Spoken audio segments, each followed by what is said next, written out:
That most of the data we want to use isn't going to be available built into R. One place that we're going to be bringing data in externally is from a website called GitHub, which is an open source database where people can post their data.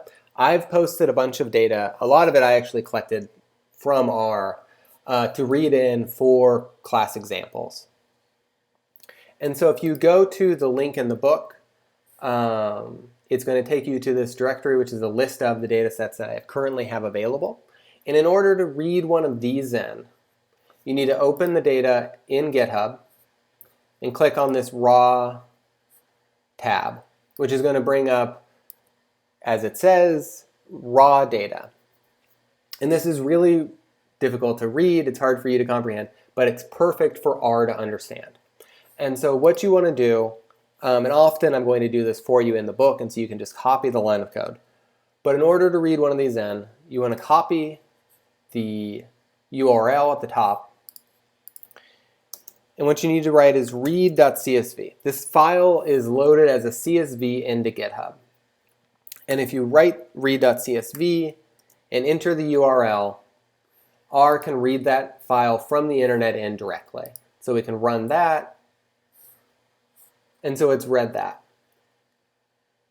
But what we want is to actually save it as its own object, and so that we can use it to do different things.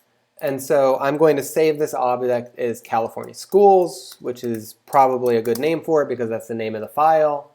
And so if I run this, right, originally I ran it without assigning it to an object, and it just printed all of the data in the output, and so I can't actually use it. If I save it as an object, I can use it. So I run that again, and now I have this object called California Schools. I can look at that object by running view again, California Schools, and I can see all of this data that I read in off of the internet directly. Other than writing view, that I can get a look at the data that I have.